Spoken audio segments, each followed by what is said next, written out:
Hello and welcome back to ASM classes. This is Adil Sayaf and in this video we are going to discuss the MCQs of theory of attributes. This is our lecture number 12 in the series of statistics.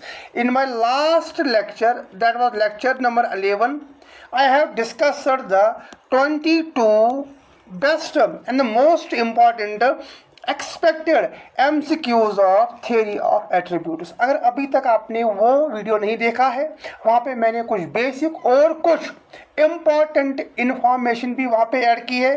First go and watch that video, उसके बाद आप ये वाला video भी check कर सकते हैं।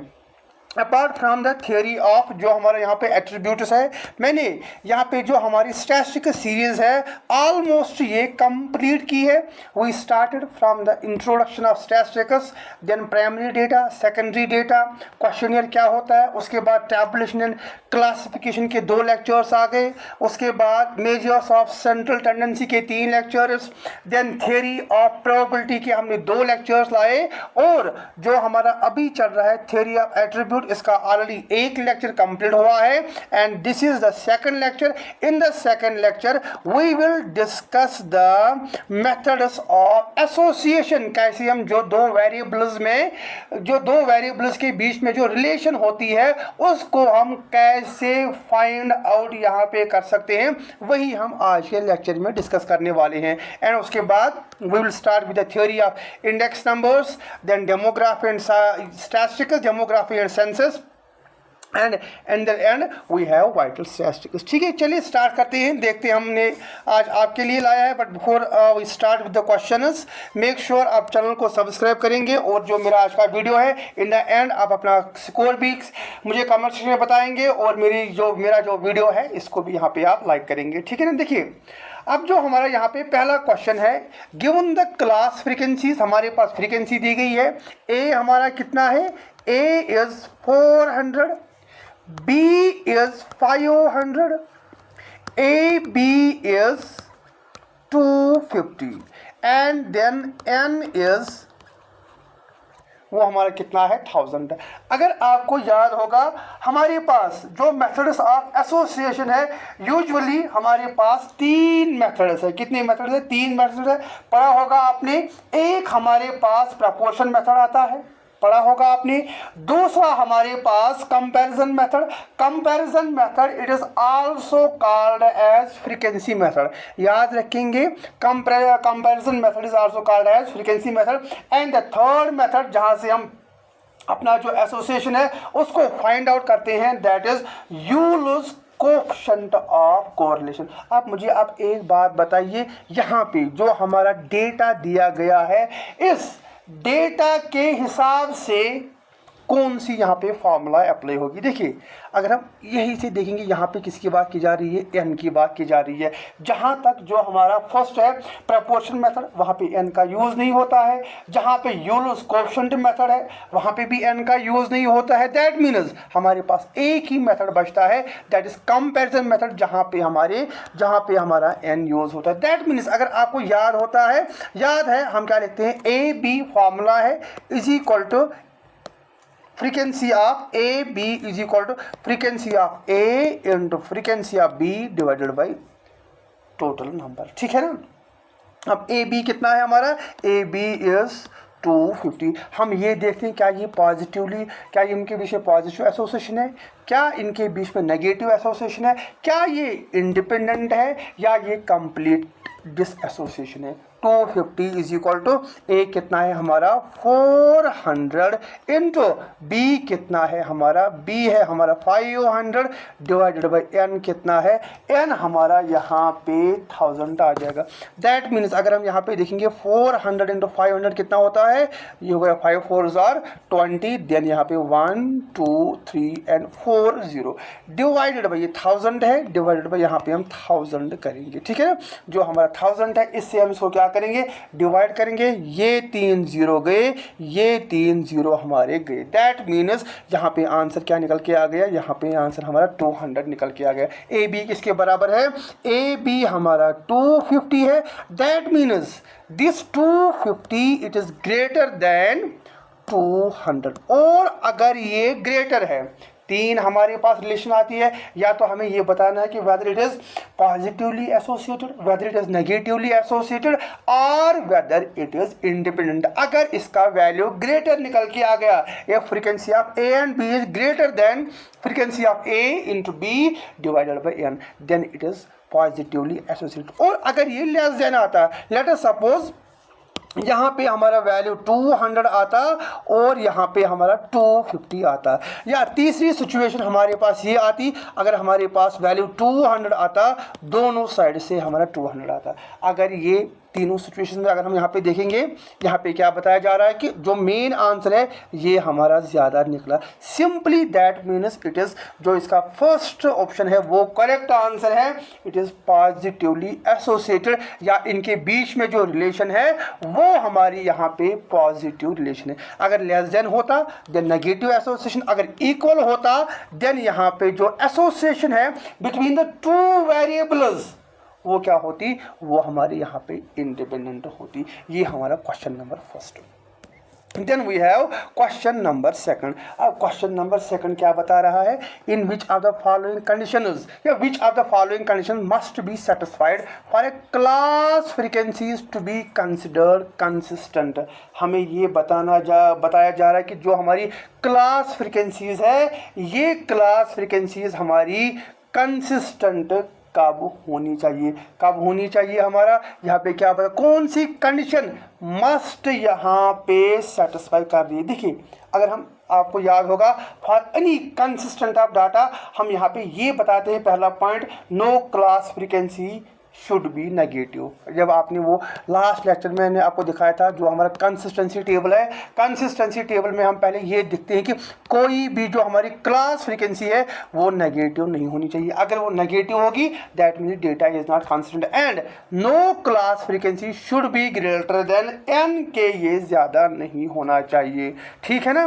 That means जो हमारा यहाँ पे, मैं आपको सीधे ऑप्शन बताऊँगा, जो हमारा यहाँ पे करेक्ट ऑप्शन है that is A B is less और इक्वल टू ए। अब मैं ये आपको कैसे बता रहा हूँ कि ए बी इज लेस और इक्वल टू ए।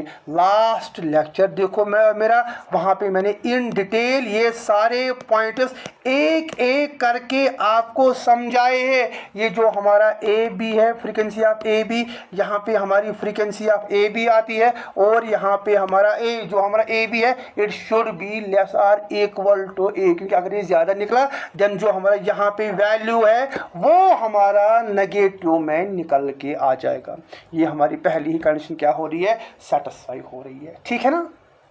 देन अगर कोई भी फिर भी आपको डाउट हो रहा है, मेरा जो पहला लेक्चर नंबर 11 है, जाके वो एक बार चेक करो, आपका पूरा डाउट यहाँ पे क्लियर हो जाएगा। Then if Yule's coefficient of association, third method जो हमारे पास है, Yule's coefficient of association, Q is calculated as, जो हमारा Q है, Q is Euler's coefficient of correlation, it is calculated as -1.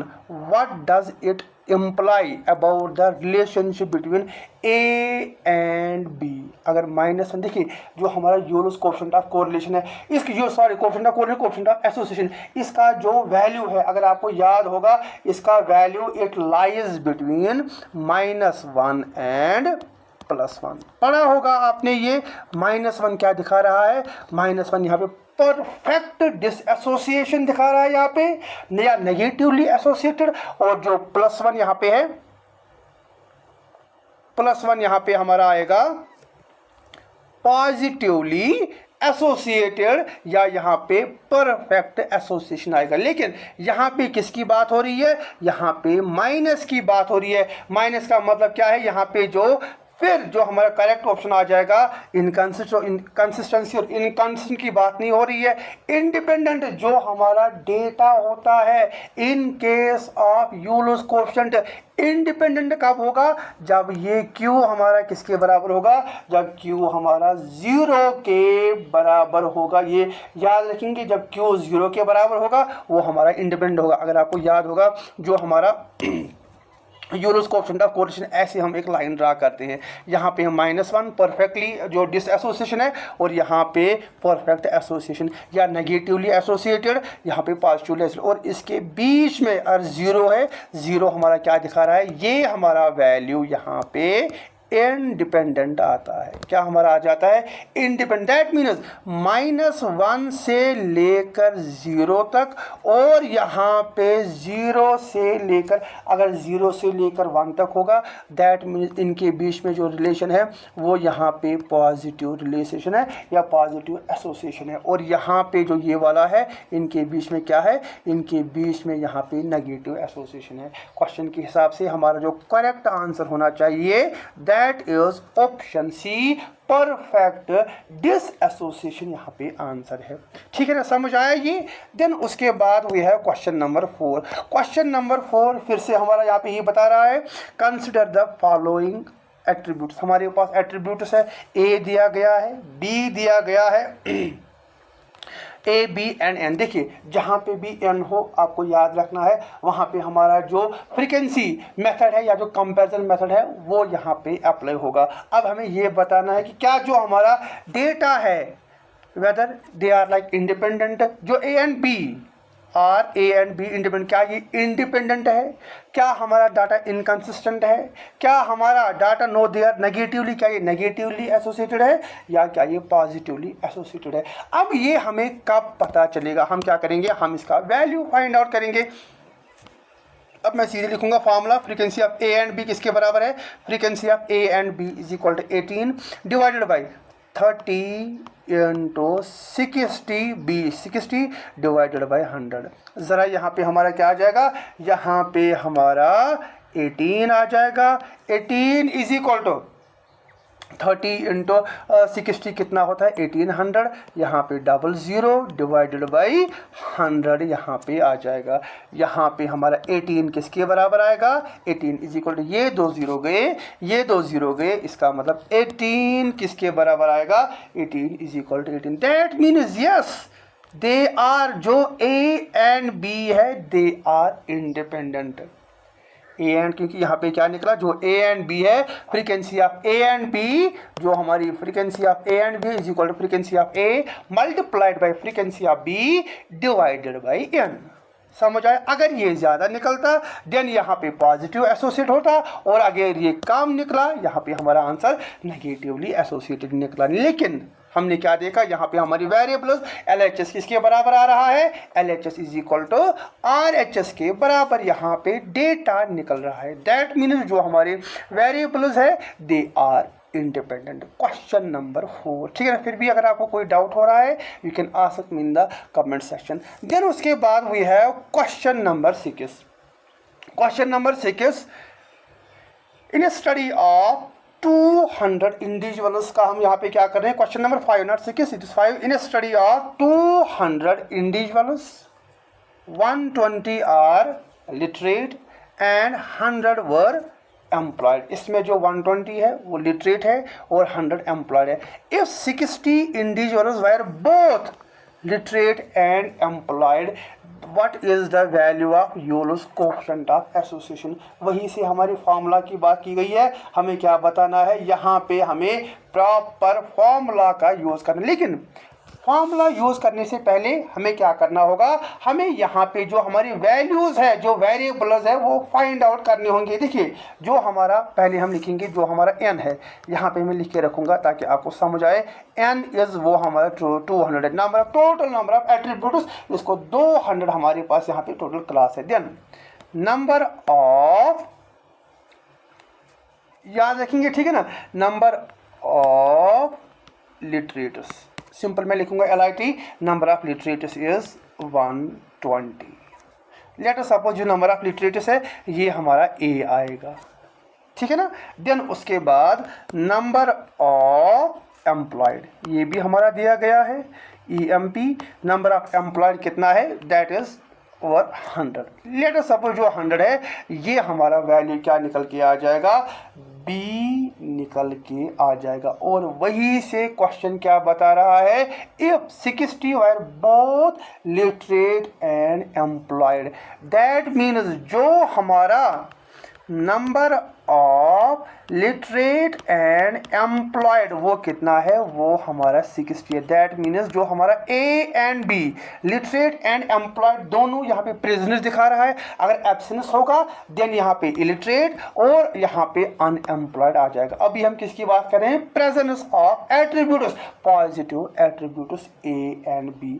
Then उसके बाद फार्मूला मैंने आपको ऑलरेडी बताया है। अगर हम यहाँ पे देखेंगे उसके बाद जो हमारा दूसरा डेटा निकालना होता है that is A beta. A beta, अब ये ए बीटा कैसे आप निकाल सकते हो, अगर आप कंटिजेंसी टेबल आपने पढ़ा होगा उसकी मदद से आप यहाँ पे प्रॉपर हर कोई वैल्यू यहाँ पे निकाल सकते हो। ए बीटा किसके बराबर होता है, ए बीटा हमारे पास होता है ए माइनस, देखिए ए माइनस ए बी। अब ये बताएंगे कि ये कैसे होता है। देखिए एक मैं आपको बताऊंगा, बाकी आप खुद समझ जाइएगा। देखिए ये हमारा कंसिस्टेंसी टेबल होता है, फिर भी अगर आपको डाउट हो रहा है एक बार मैं आपको दिखाऊंगा।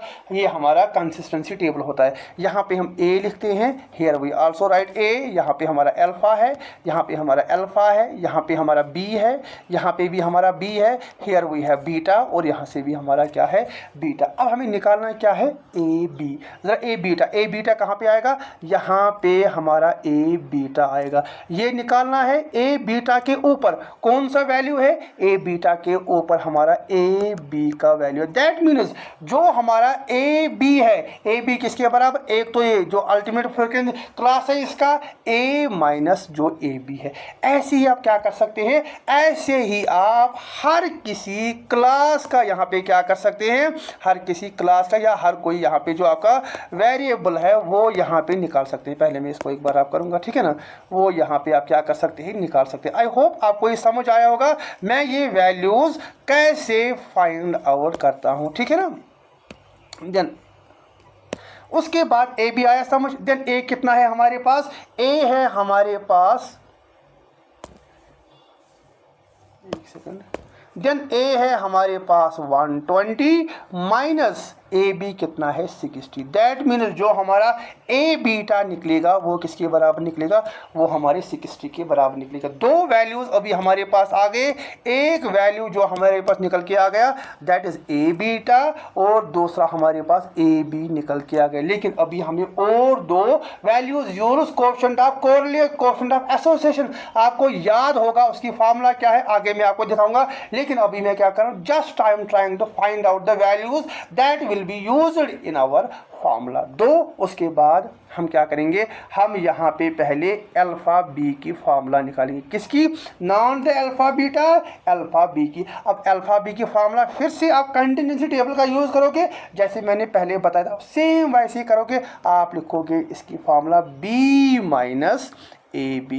ज़रा बी माइनस ए बी कितना है हमारा, बी है हमारा 100 माइनस ए बी कितना है 60। दैट मीन्स जो अल्फा बीटा निकलेगा, सॉरी अल्फा बी निकलेगा वो हमारा 40 होगा।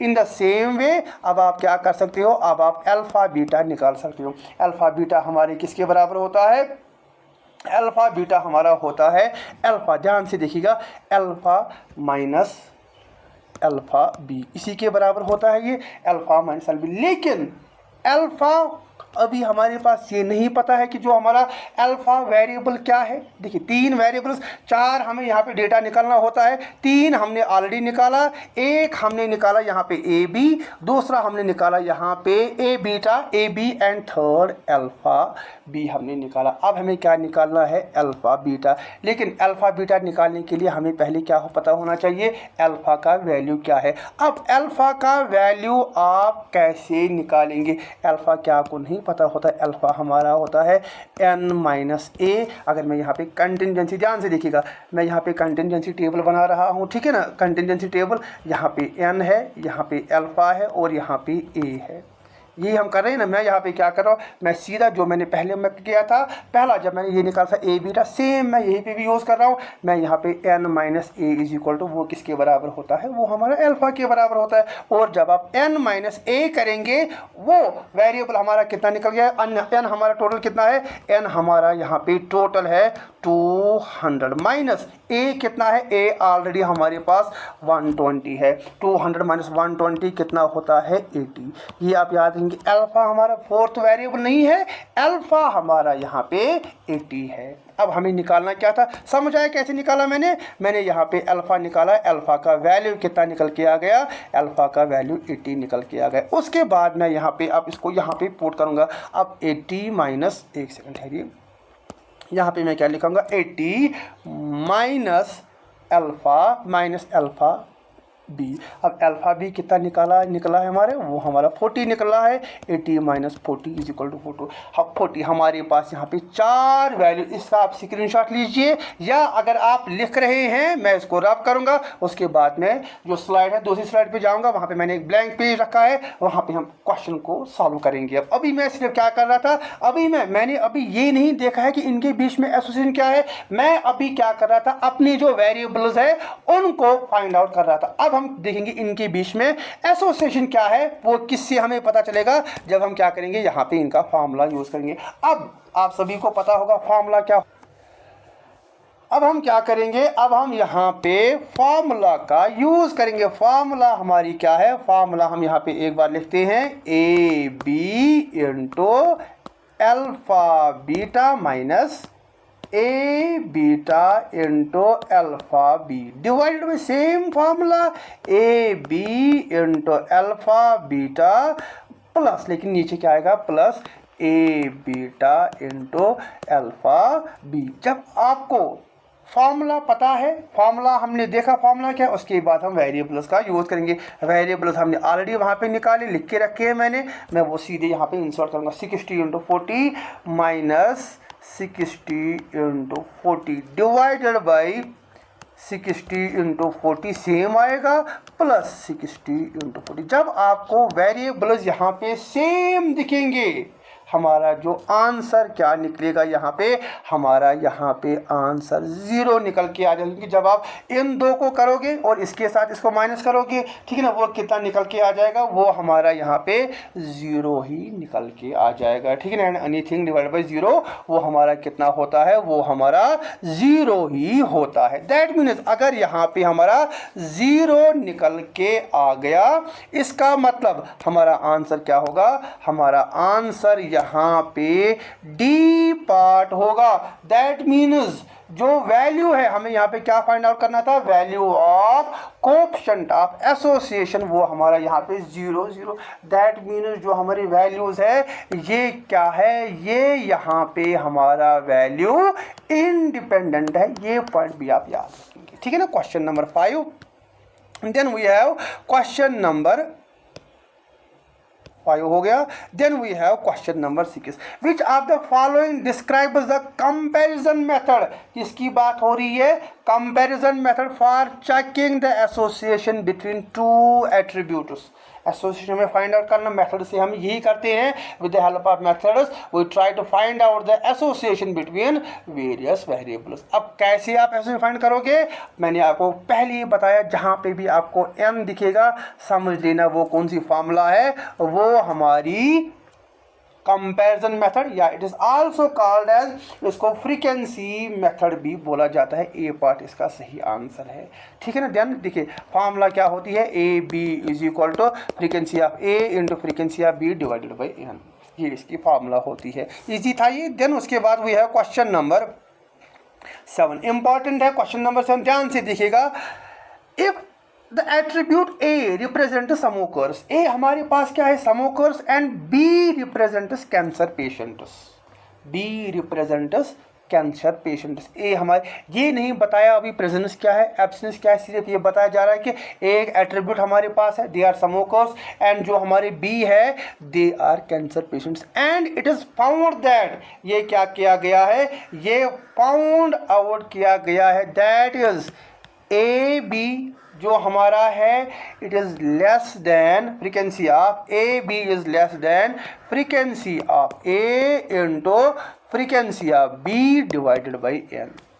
Without looking at the question, ज़रा मुझे बताओ कौन सी फार्मूला है ये हमारी फिर से ये जो हमारा कंपैरिजन मेथड है उसकी फार्मूला यूज़ की जा रही है। कौन सा साइन यहाँ पे यूज़ किया गया है, लेस देन साइन का यूज़ किया गया है। पहले ही क्वेश्चन में मैंने आपको बताया अगर ग्रेटर देन होगा पॉजिटिव एसोसिएशन, अगर लेस देन होगा नेगेटिव एसोसिएशन, अगर इज इक्वल टू होगा देन इंडिपेंडेंट। अब यहाँ पे क्या यूज़ किया गया है, less than, it is found that the frequency of A and B is less than frequency of A into frequency of B divided by frequency of B। सीधा यहाँ पे हमारा क्या आंसर आ जाएगा, यहाँ पे हमारा डी पार्ट आंसर आ जाएगा नेगेटिवली एसोसिएटेड। समझ आया ये, नेगेटिवली एसोसिएटेड। देन उसके बाद we have question number 8 statement. First, Yule's coefficient of association Q is independent of the choices of independent of the choice of attributes A and B. पहला पॉइंट। दूसरा हम देखते हैं, Q is an invariant under the interchange of rows and columns in a 2x2 continuity table. देखिए यहाँ पे क्या बताया जा रहा है, यहाँ पे ये बताया जा रहा है जो यूलर्स कोएफिशिएंट ऑफ एसोसिएशन है क्या ये इंडिपेंडेंट है choices of A and B. ये तो हमारा स्टेटमेंट यहाँ पे करेक्ट होगा। क्यों? क्योंकि अगर आपको याद होगा जो हमारा यूलर्स कोएफिशिएंट ऑफ एसोसिएशन है ये क्या करता है, it measures the direction of association. ये यहाँ पे ये नहीं बताता कि क्या प्रेजेंट है, क्या ये एब्सेंट है, इनमें कितनी डिग्रीज है। यहाँ पे क्या बताया जा रहा है कि इनके बीच में डायरेक्शन कैसी है, इनके बीच में स्ट्रेंथ कैसी है, rather than the absence of presence. And second, हमारे पास मैंने आपको अभी वेरिएबल बताया था, फिर यहाँ पे माइनस, देन यहाँ पे प्लस, और यहाँ पे फिर से हमारे दो वेरिएबल्स। अगर हम इनको इंटरचेंज भी करेंगे ना फिर भी हमारा वैल्यू यहाँ पे क्या निकल के आ जाता है, सेम निकल के आ जाता है। उसमें वैल्यू पे कोई असर ही नहीं पड़ता है। अगर आपको इस पर कोई डाउट हो रहा है, आप कोई भी क्वेश्चन उठा के देखें, आप उसको करें, आपका वैल्यू फिर से यहाँ पे इन केस ऑफ 2x2, अब ऐसा नहीं कि आप 3x3 करोगे, 2x2 में इनका जो वेरिएबल है वो यहाँ पे सेम निकल के आ जाता है। कितने क्वेश्चन हो गए? Question number 8, both A and B are true. Then उसके बाद वी हैव क्वेश्चन नंबर 9। अब क्वेश्चन नंबर 9 क्या है, match list A with list B, first and second. Q 0 0 हमारा क्या होता है, 0 इजी है ये, ठीक। चलिए मैं इसको छोड़ देता हूँ। मैं क्या करूँगा, ये जो हमारा ये वाला क्वेश्चन है, ये वाला क्वेश्चन मुझे आप कमेंट सेक्शन में बताएंगे। जो हमारा 9th है, 9th का यहाँ पे आंसर क्या आ जाएगा, ठीक है ना। क्वेश्चन नंबर 9 आप मुझे इसका कमेंट सेक्शन, कमेंट ज़्यादा नहीं करते हो आप, ठीक है ना, लेकिन फिर भी कमेंट किया करो, उससे मोटिवेशन मिलती है। कमेंट किया करो और मुझे बताओ इसका सही आंसर क्या है, question number 9। Then we have question number 10। Question number 10 देखिए, फिर से यहाँ पे n का यूज़ हो रहा है कि नहीं हो रहा है। हमारे पास n भी है, हमारे पास a भी है और हमारे पास b भी है। अब देखिए यहाँ पे हम क्या करेंगे, यहाँ पे हमें फार्मूला का यूज़ करना है। आपको ये बताना है कि द मिनिमम वैल्यू। अब देखिए यहाँ पे हमें क्या निकालना है, मिनिमम वैल्यू निकालना है। Minimum value for A and minimum possible value. वो जो हमारा मिनिमम पॉसिबल वैल्यू है वो कैसे निकलता है, देखिए इसके लिए एक फार्मूला, अलग से एक फार्मूला होती है, वो आप यहाँ पे याद रखेंगे। देखिए फार्मूला क्या होती है, यहाँ पे अगर आपको मिनिमम वैल्यू फाइंड आउट करना होगा, A plus B minus N, किसका, A and B, less or equal to, या तो लेस होगा या तो बराबर होगा किसके, ए एंड बी। ज़रा मुझे बताओ जो हमारा वैल्यू है, ए कितना है, ए हमारा frequency of A is 70 plus B कितना है हमारा, इट इज़ 80 माइनस एन कितना है हमारा, एन हमारा है यहाँ पे, एक सेकंड ठहरिए, एन हमारा यहाँ पे 100 है, लेस आर इक्वल टू वो कितना बराबर है, वो हमारा A and B equal to, ठीक है ना। देन 80 प्लस 50, 80 प्लस 70 प्लस 80 हो गया 150 minus 100 less or equal to किसके बराबर, बी। दैट मीन्स 150 माइनस 100 वो किसके बराबर होता है, वो 50 के बराबर होता है। दैट मीन्स जो हमारा ए एंड बी है, ए एंड बी ये हमारी फॉर्मूला है। अगर क्वेश्चन आएगा what is the minimum value of A and B, आप उस वक्त क्या कर सकते हो, आप उस वक्त ये वाली फार्मूला का यहाँ पे यूज़ कर सकते हो। ये ऑलरेडी आपके जो क्वेश्चन है उसमें दिया होगा। इसका जो सही आंसर है दैट इज आंसर बी 50 इसका आंसर आएगा, जो मैंने अभी आपको करके दिखाया। देन उसके बाद we have question number 11। If the data of are two attributes A and B, देखिए यहाँ पे क्या किया गया है, यहाँ पे यूलोस कोएफिशिएंट, ये इतनी बड़ी फार्मूला अगर आएगा, ऑब्वियस सी बात यहाँ पे किसकी बात हो रही है, यूलोस कोएफिशिएंट। ऑलरेडी मैंने आपको बताया फार्मूला क्या है, मैं सिर्फ यहाँ पे आप क्या करूँगा, डेटा लिखूँगा, लेकिन ये ऑलरेडी वहाँ से हमें क्या बता रहा है, हर किसी एट्रीब्यूट का वैल्यू दिया गया है। ए बी कितना है, ए बी हमारा 10 है, इनटू अल्फ़ा बीटा कहाँ गया हमारा, ये हमारा अल्फ़ा बीटा है, ये हमारा 60 डिवाइडेड बाई 10 इंटू 6, एक सेकेंड ठहरिए, 10 इंटू 60, यहाँ पे माइनस, यहाँ पे प्लस, यहाँ पे हमारा ए बीटा कितना आता है हमारा, ए बीटा हमारा 20 आ जाएगा, अल्फ़ा बी इंटू 30, यहाँ पे भी हमारा क्या आ जाएगा 20 इंटू यहाँ पे 30। अगर आप ये देखेंगे ये हमारा कितना है, ये हमारा आ जाएगा 600, ये 60 है, 600 माइनस यहाँ पे हमारा वैल्यू कितना निकल के आ जाएगा, यहाँ पे हमारा वैल्यू फिर से 600 निकल के आ जाएगा, डिवाइडेड बाई 600 प्लस 600। यहाँ पे आप अगर इसका वैल्यू निकालेंगे 0 डिवाइडेड बाई 1200, 0 डिवाइड बाई 1200 किसके बराबर निकल रहा है, वो हमारा 0 ही यहाँ पे क्या निकलेगा, वो हमारा 0 ही निकलेगा। दैट मीन्स अगर Q किसके बराबर होता है, when Q is equal to 0, the जो वेरिएबल्स है दे आर, इनके बीच में जो एसोसिएशन है दे आर इंडिपेंडेंट। समझ आया, परफेक्टली एसोसिएटेड नहीं है, नेगेटिवली एसोसिएटेड नहीं है, these values are they are independent, ठीक है ना। देन उसके बाद वी हैव क्वेश्चन नंबर 12, अजान हो रही है। In the context of the theory of attributes, the order of a class refers to order का मतलब क्या होता है। अगर आपको मेरा लास्ट लेक्चर याद होगा, वहाँ पे मैंने इन डिटेल ये पढ़ाया है कैसे आप second order, third order, 10th order मैंने वहाँ पे निकाल के दिया था। ये भी आप क्या करोगे, ये भी आप मुझे जो क्वेश्चन नंबर 12 है इसका आंसर, एक सेकंड ठहरिए, जो क्वेश्चन नंबर 12 है, क्वेश्चन नंबर 13 इसका आंसर भी आप क्या करेंगे, इसका आंसर भी आप मुझे, एक सेकंड ठहरिए, दिस इज क्वेश्चन नंबर 12, ठीक है ना।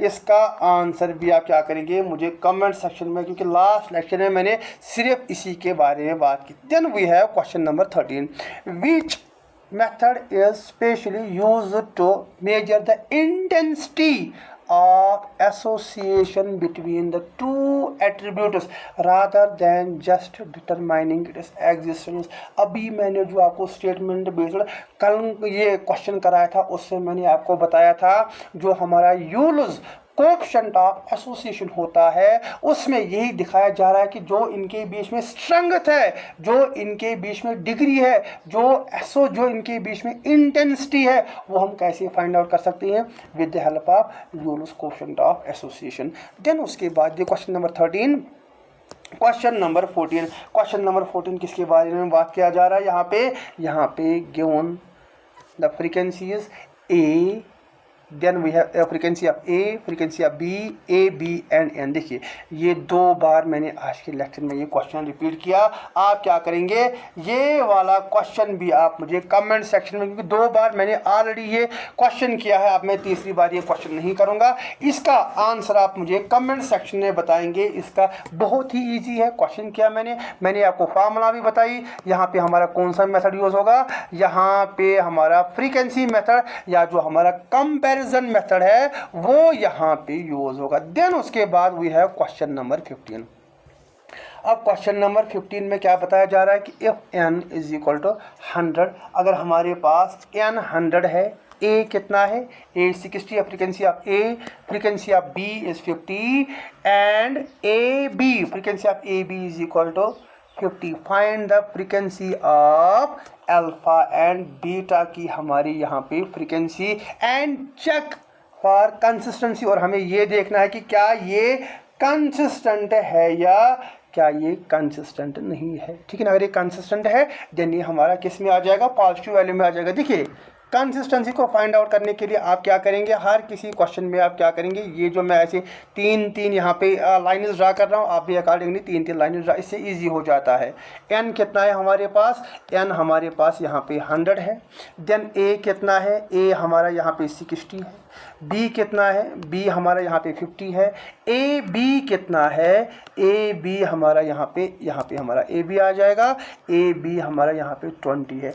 फाइंड आउट हमें क्या करना है, हमें यहाँ पे बताना है कि जो हमारा अल्फ़ा बीटा है, अल्फ़ा बीटा कहाँ पे आएगा, यहाँ पे हमारा अल्फ़ा बीटा आता है, इसका आंसर हमें बताना है। अगर आप ये वाला करेंगे, इसका जो आंसर आ जाएगा, देखिए इजीली इसका आंसर निकलेगा। इस यहाँ पे अगर हम देखेंगे, ये हमारा 30 + 30 आ जाएगा, ये हमारा 50 आ जाएगा, इजीली ऐसे भी निकाल सकते हैं, 50 50 100।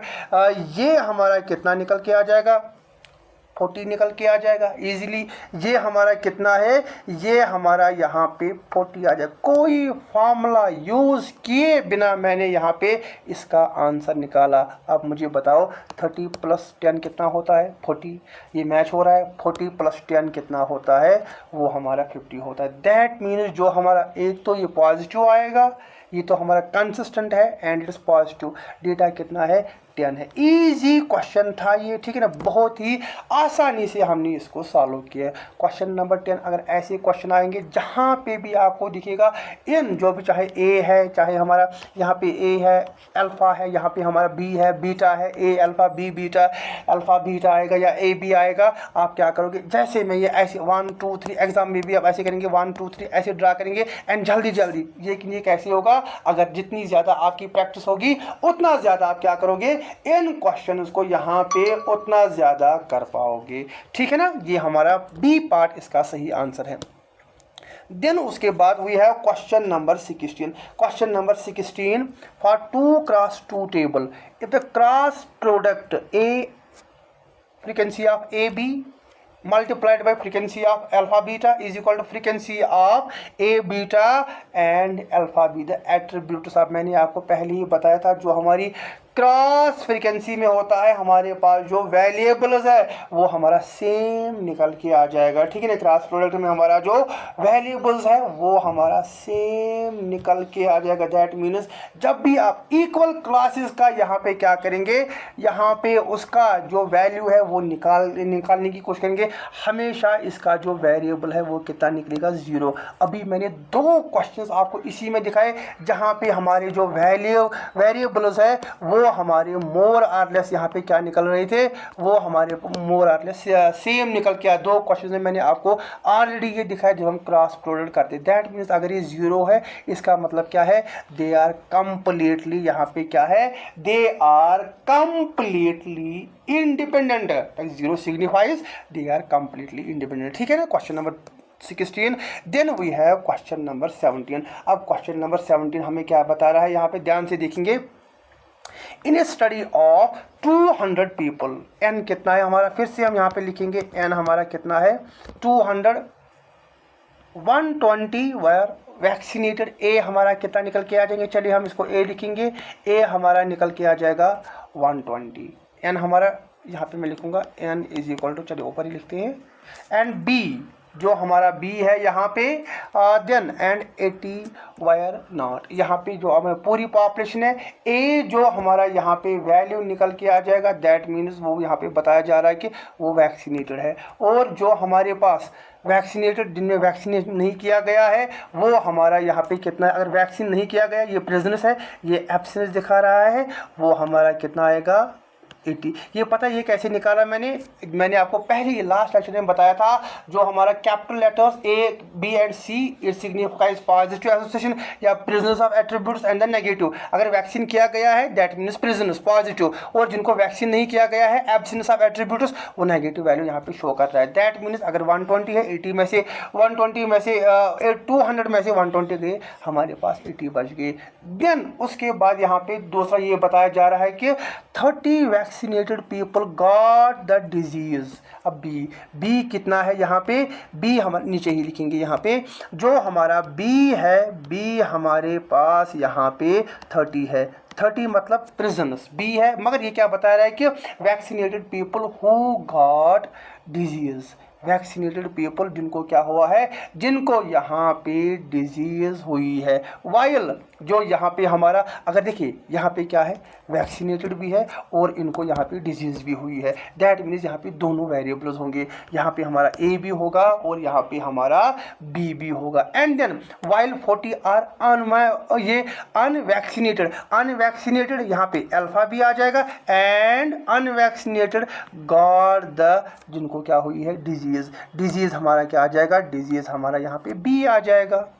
समझ आया? यहाँ पे वैक्सीनेटेड इनको डिजीज़ हुई है, यहाँ पे क्या आ जाएगा, अनवैक्सीनेटेड इनको डिजीज़ नहीं हुई है। वो जो हमारा वैल्यू निकल के आ जाएगा, वो हमारा वैल्यू यहाँ पे कितना निकल के आ जाएगा, 40 निकल के आ जाएगा। समझ आया? मैं फिर से आपको समझाऊंगा। टोटल जो हमारी पॉपुलेशन है वो 200 है। यहाँ पे ये बताया जा रहा है कि जो हमारे ये ए है वैक्सीन जिनको हुआ है, प्रेजेंस ऑफ एट्रीब्यूट्स 120, तो जिनको वैक्सीन नहीं हुआ है, ऑब्वियसली बात एब्सेंस ऑफ एट्रीब्यूट्स, वो हमारे पास कितने आ जाएंगे, 80 एंड 30। एक तो वैक्सीन भी हुआ है, दैट मीन्स प्रेजेंस, एंड उनको डिजीज भी नहीं हुई है, दैट मीन्स यहाँ पे ए भी आएगा। देन वी हैव सेकंड, एक तो अनवैक्सीनेटेड अल्फा एंड उनको, ठीक है ना, एंड गॉट डिजीज, उनको यहाँ पे क्या हुई है, डिजीज हुई है, दैट मीन्स बीटा यहाँ पे आंसर आ जाएगा। ये अल्फा बी कितना आ जाएगा, वो हमारा यहाँ पे 40 निकल के आ जाएगा। अब करो फार्मूला का यूज़। अब यहाँ पे कौन से, अगर आप ये डेटा देखेंगे, इस डेटा के हिसाब से यहाँ पे जो फार्मूला यूज़ होती है, दैट इज जो हमारा फर्स्ट मेथड है,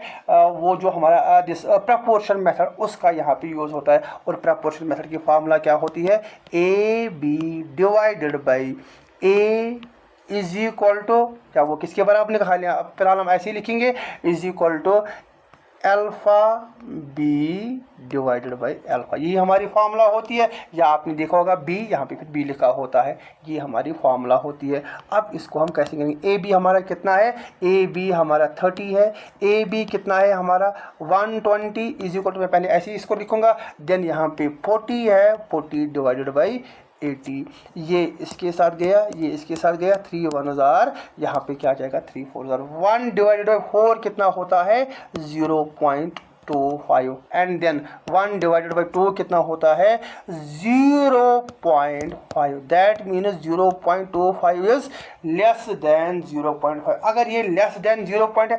कम हमारा निकल के आ रहा है, दैट मीन्स इनके बीच में जो एसोसिएशन है वो हमारी नेगेटिव एसोसिएशन है।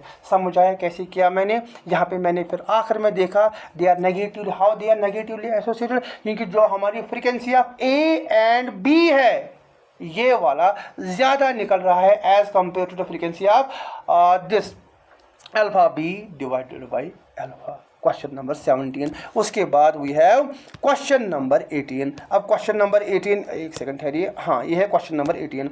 Yule's coefficient of association ranges between, किसके बीच में रेंज कर रहा है, पहले ही मैंने आपको बताया, अब ये फिर से मुझे बताने की यहाँ पे ज़रूरत नहीं है। 18 का भी आप आंसर खुद ही करोगे, एंड जो हमारा 19 है, 19 का भी आंसर खुद ही करोगे। अब मैं ऐसा क्यों बता रहा हूँ, क्योंकि मैं अभी यही क्वेश्चन आपके लिए सॉल्व कर रहा था, पिछले जो हमने कुछ क्वेश्चन किए उनमें हमने यही कंसेप्ट डिस्कस की। देन उसके बाद वी हैव क्वेश्चन नंबर 20। अब क्वेश्चन नंबर 20 हमें क्या बता रहा है, हमें यहाँ पे बता रहा है कि गिवन, देखिए यहाँ पे ए बी, एक सेकंड ठहरिए, यहाँ पे ए बी के बाद alpha B, A alpha then alpha B then A beta, calculate the Yule's coefficient of association. हमें क्या निकालना है यहाँ पे, यूलर्स कोएफिशिएंट ऑफ एसोसिएशन। अगर हम इसको करेंगे, करने का तरीका क्या है, हम फिर से यहाँ पे लिखेंगे ए बी कितना है हमारा 30 इंटू अल्फा बीटा कितना है हमारा 40 माइनस, फिर से यहाँ पे ए बीटा कितना आएगा,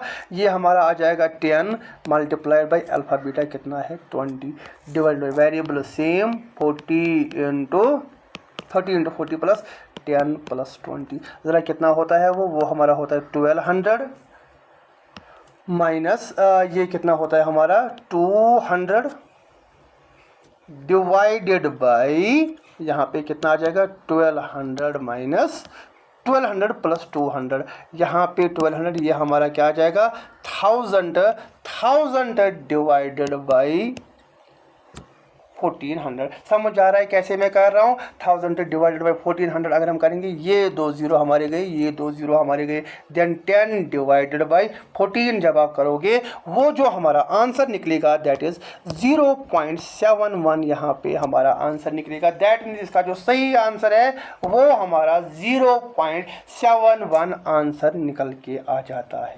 ये समझ आया? एंड देन उसके बाद in a 2x2 table if frequency of A B into frequency of alpha beta is equal to a beta alpha b, then q is equal to किसके बराबर होगा? 0। लास्ट क्लास में लास्ट जो तीसरा question था हमारा, उससे मैंने आपको बताया जब हम क्रॉस मल्टीप्लाई करते हैं हमारा जो वैल्यू वो कितना निकल के आ जाता है, वो हमारा 0 निकल के आ जाता है। ठीक है ना? एंड देन सबसे important question number 23, question number 21, 22 and 23 आप क्या करेंगे? ये मैंने आपके लिए होमवर्क रखा है। अब मैं ऐसा क्यों बता रहा हूँ आपको? बेटा ध्यान से इसको कीजिएगा। मैंने तीनों मेथड्स इसमें रखे हैं, डेलिबरेटली मैंने ये क्वेश्चन फ्रेम किया है। इसमें हमारा यहाँ पे प्रपोर्शन मेथड भी आएगा, यूज कोएफिशिएंट ऑफ कोरिलेशन भी आएगा, और इसमें कोएफिशिएंट ऑफ कोलिगेशन भी आ जाएगा। कोएफिशिएंट ऑफ कोलिगेशन ये यहाँ पे आप इसको रब कर दीजिएगा। ठीक है ना? यहाँ पे जो हमारा थर्ड मेथड आप क्या करेंगे? आप यहाँ पे ये वाला मेथड आप नहीं करेंगे। ठीक है ना? प्रपोर्शन मेथड आप करेंगे, फ्रीक्वेंसी मेथड आप करेंगे, देन यहाँ पे यूलर्स कोएफिशिएंट ऑफ कोरिलेशन। ये 3 मेथड्स आप, ये हमने नहीं पढ़ा है, आप ये 3 मेथड्स यहाँ पे करेंगे और मुझे कमेंट सेक्शन में इसका आंसर बताना, इसका सही आंसर क्या है। Then that is it. आज के जो हमारा लेक्चर है ये हमारा यहीं पे कंक्लूड हो जाता है। Thank you and thank you very much. With this we conclude the theory of attributes. यहाँ से हमारा थ्योरी ऑफ एट्रीब्यूट्स पूरी तरह से कंप्लीट हो जाता है। And now we will start with the, उसके बाद हमारे पास क्या होगा? इंडेक्स नंबर्स, ओनली 3 टॉपिक के साथ लेफ्ट। उसके बाद आपका जो स्टैटिस्टिक्स है ये पूरी तरह से कंप्लीट होगा। और अगर अभी तक यहाँ तक आप मेरे साथ आए हो, देखे हो, अभी तक आपने चैनल सब्सक्राइब नहीं किया है, ना ही आप लाइक कर रहे हो, ना ही आप कमेंट कर रहे हो, do like share comment like continuously किया करो। उससे क्या होता है? उससे मोटिवेशन बहुत ही ज़्यादा मिल जाती है। वन मोर पॉइंट, जो लाइक करेगा सब्सक्राइब करेगा अच्छी बात है, अगर आप नहीं करेंगे फिर भी ऑन कंसिस्टेंट बेसिस जब तक मुझे यहाँ पे लगेगा ज़रूरत है, मैं हर किसी ऑन द अल्टरनेट डेज जैसे मेरी यहाँ पे वीडियोस आ रही हैं, I will keep posting the videos. And those who have already subscribed, those who are like supporting me right now, उनका बहुत शुक्रिया। Thank you and thank you very much. I will see you in the next video. Till then take care.